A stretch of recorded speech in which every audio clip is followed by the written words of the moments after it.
Ясны бүтэц үйл ажиллагаа. Уг сэдвийн хүрээнд ангилал, нэршил, ясны бүтэц, өвчний тухай ярилцах болно. Эхний сэдэв бол ясны ангилал. Насанд хүрсэн хүнд нийт 206 яс байдаг ба түүнийг тэнхлэгийн яс болон мөчтөн ясанд хуваадаг. Мөчтөн ясыг дээд ба доод мөчтөн яс гэж хуваадаг байгаа.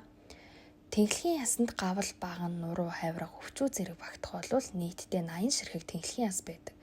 Харин дээд мөчтөн ясанд мөр, шуу, бугуй, сарвуу зэрэг орох бөгөөд нийт 64 ширхэг мөчтөн яс байдаг ба доод мөчтөн ясад арцаг, шилб, гуй, шагаа, давхай гэсэн эсгүүд орох бөгөөд 62 доод мөчтөн яс байдаг. Ясны нэршил. Хүний гавлын яс нь 21 ширхэг өөр хоорондоо бат бөх холбогдсон яснаас тогтдог бөгөөд чихний алах, түш, дөрөө болон хоолойны хөвчний яс нь нийлэн нийт 29 ширхэг болдог байх нэ. Эрүүний яс нь нүрийн гавлын ясанд огт оролцдоггүй.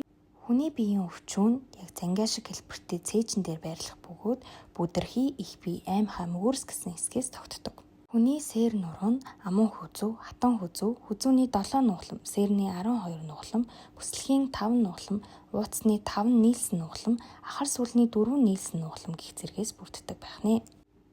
Хүн 12 хос хавиргатай байдаг ба 200 хүн тутмын нэг эсвэл түүнээс илүү хавиргатай байдаг. Бүх хавирга ардлаараа баган нуруутай холбогдсон байдаг.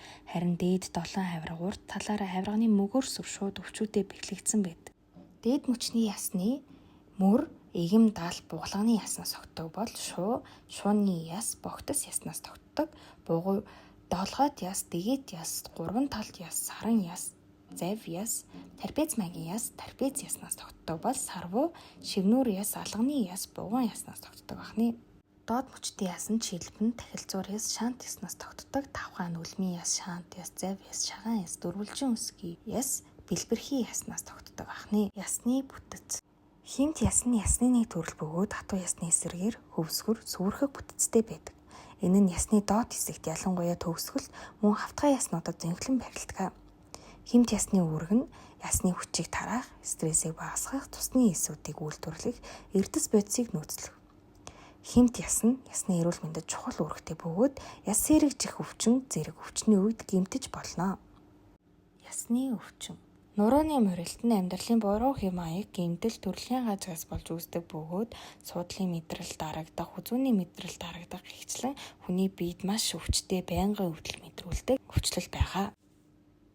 Хүний хөлийн ном хүүхдийг бага байхад үүсдэг бөгөөд дараа насанд хүрсэн хойно нурууны өвчнөөр зовхгүй байхын эхлэл бол хөлийн номыг маш зөв тавьж өгөх явдал байгаа. Эцэг эхчүүд хүүхдээ бага байхаас анх орвол илүү тохиромжтой. Яс өөрийгөө маш сайн нөхөнд төлжүүлдэг бөгөөд 2-3 сарын дотор яс бороолон хэвийн байдалд ордог байна. Миний бичлэгийг үзсэнд баярлалаа. Таалагдсан гэж найдаж